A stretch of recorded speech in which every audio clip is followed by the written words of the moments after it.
Chers amis, bonjour. Nous sommes le vendredi 27 septembre 2024. Il est 8h30. Quelques news de l'Arménie, de l'Artsakh et de la diaspora arménienne. Il y a 4 ans, exactement, le 27 septembre 2020, l'Azerbaïdjan déclenchait une attaque à grande échelle contre l'Artsakh, contre la République de l'Artsakh, tout au long de la frontière, donc de l'Artsakh, de haut en bas. Des villes et des villages étaient bombardés, donc toutes les localités de l'Artsakh étaient bombardées. C'était le début de la guerre de 44 jours, qui durera 44 jours, avec bien sûr la défaite de l'armée arménienne face à l'Azerbaïdjan, soutenue par la Turquie, le Pakistan et nombre de pays. Le bilan est bien sûr terrible, hein, donc 3830 soldats ou combattants arméniens tués lors de cette guerre, des milliers de blessés, 300 disparus environ. Voilà, le 9 novembre 2020 était signé donc un accord de paix entre l'Arménie, l'Azerbaïdjan et la Russie. Voilà, l'Arménie, l'Artsakh était démantelé, était concédé ces territoires, une grande partie de ces territoires à l'Azerbaïdjan. Les forces de paix russes s'installaient donc sur la partie restante arménienne. On perdait Chouchi, on perdait Hadrut, on perdait nombre de villes. Et les Russes étaient des soldats de paix, les 2000 soldats de paix envoyés donc dans la nuit du 9 novembre 2020, devaient protéger la population arménienne de ce qui restait, soit à peu près le tiers du territoire de l'Artsakh. On le sait, donc l'an dernier déjà, il y a un an, l'Azerbaïdjan a envahi une nouvelle fois le restant de ce territoire, obligeant plus de 100 000 Arméniens de l'Artsakh à se réfugier en Arménie. Voilà le terrible bilan de la guerre de 44 jours en Artsakh, qui était le début du démantèlement, de l'occupation complète du territoire arménien de l'Artsakh. Donc aujourd'hui, c'est quand même un triste anniversaire, il y a 4 ans de cela. Et ça a choqué donc tant l'Arménie que la nation arménienne, que le peuple de l'Artsakh au premier chef, bien évidemment. Mais bon, la guerre n'est pas finie, hein, tout simplement, je dirais, parce que toutes les négociations de paix aujourd'hui en cours n'aboutiront que s'il y a justice. Et le peuple arménien a été victime d'une grave injustice, et le peuple arménien de l'Artsakh a vu sa terre sur laquelle il vivait depuis des millénaires occupée par l'Azerbaïdjan. Aujourd'hui, cette terre est toujours occupée par l'Azerbaïdjan. Donc hier, il y a eu des réunions. Il y a eu une réunion à New York, en marge des sommets de la 79e Assemblée générale de l'ONU à New York, entre Ararat Mirzoyan, le chef de la diplomatie arménienne, son homologue azéri Ceyhun Bayramov, et Anthony Blinken, le secrétaire d'État américain. Voilà. Quelques accords ont été conclus, des accords timides en fait. La déclaration commune était de dire on va tendre vers la paix entre l'Arménie et l'Azerbaïdjan, mais la paix est loin d'être signée en tout cas. Le Premier ministre arménien Nikol Pachinian a aussi rencontré hier Antonio Guterres, le secrétaire des Nations Unies, qui a salué les mesures prises par l'Arménie pour établir la paix. Oui, la paix, elle est demandée par l'Arménie, elle est demandée selon les paroles par l'Azerbaïdjan, mais l'Azerbaïdjan fait tout pour pas que la paix soit signée entre l'Arménie et l'Azerbaïdjan. Alors le budget donc, de 2025, le projet de budget 2025 de l'Arménie pour la défense sera de 1,7 milliard de dollars, donc en hausse importante de pratiquement de 20% par rapport au budget 2024, hein, donc voilà une forte hausse. 2024 c'était 1,44 milliard, donc ça sera 1,7. L'Arménie achète des armes, bien évidemment, son armement, essaye de compléter son armée, renforce son armée. Bien sûr, face à l'Arménie, le budget de l'Azerbaïdjan sera en 2025 de 3,5 milliards. L'Arménie, ça sera 1,7.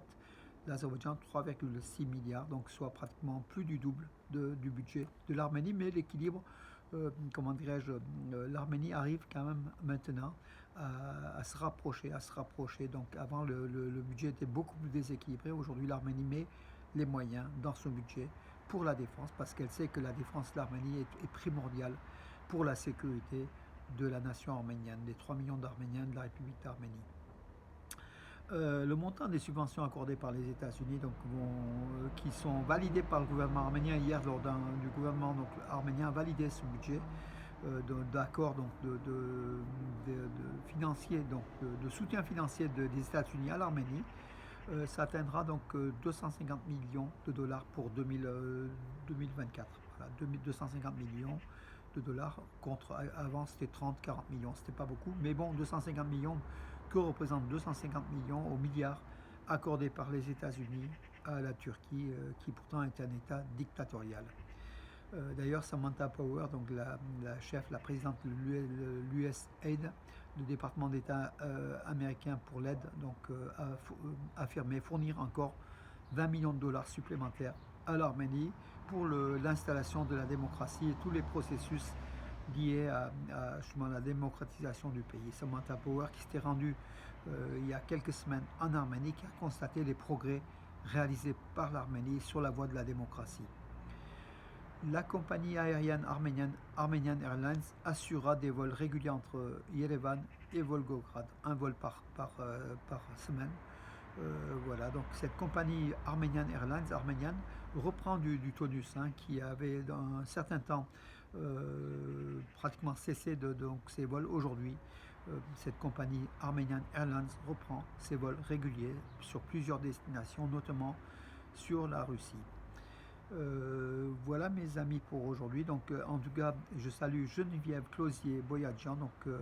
J'ai fait une interview de cette dame qui habite dans les environs de Valence. Son histoire est particulièrement intéressante en fait. Elle était née à Marseille, partie quand elle avait 1 an en Arménie, par le rapatriement de 1946-47 avec ses parents, les Boyadjian, la famille Boyadjian. Elle a vécu à Gumri, donc Leninagan à l'époque, dans une famille d'artistes, chanteurs, chanteuses, musiciens. Elle était aussi chanteuse, donc voilà. Sa mère était chanteuse, musicienne au canon. Elle a même, dans un grand de Tatul Altounian, sa mère a exercé ses talents au canon, donc dans la troupe Tatul Altounian. Son père était chanteur à Gumri, connu. Ils sont revenus en France, en armée, en 1965. Ils sont installés à Valence. Voilà, Geneviève Closier-Boyadjian et excelle elle a travaillé aux établissements d'Iranian.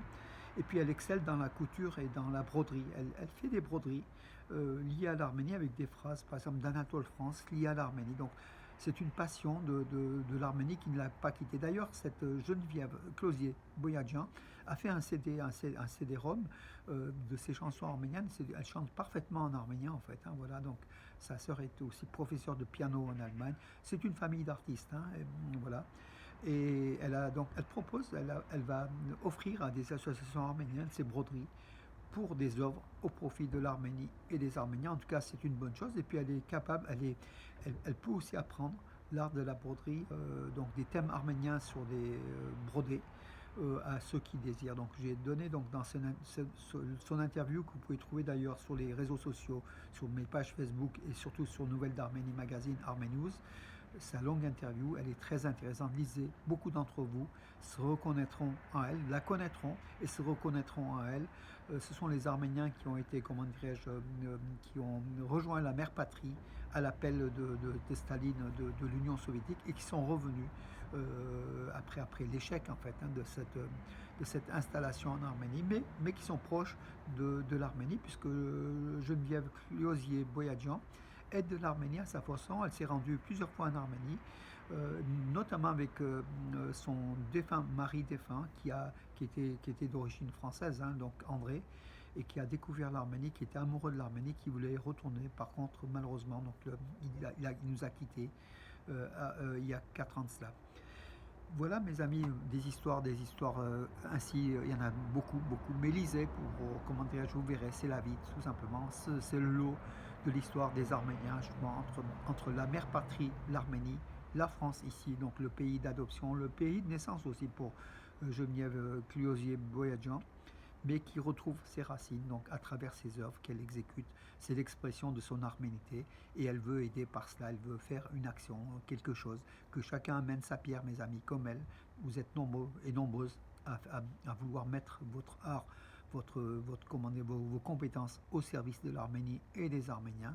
et dans cette France, terre de liberté, terre de vraiment une terre qu'il faut protéger, une république qu'il faut protéger dans tous les cas, qui est proche de la France, qui est proche de l'Arménie. D'ailleurs, les liens entre la France et l'Arménie, le président Emmanuel Macron à la tribune de l'ONU avant-hier, lors de la 79e Assemblée générale, il a cité que la France soutenait l'Arménie pour l'intégrité de son territoire face à l'agression de l'Azerbaïdjan. Voilà, merci la France. Bonne journée, à demain mes amis.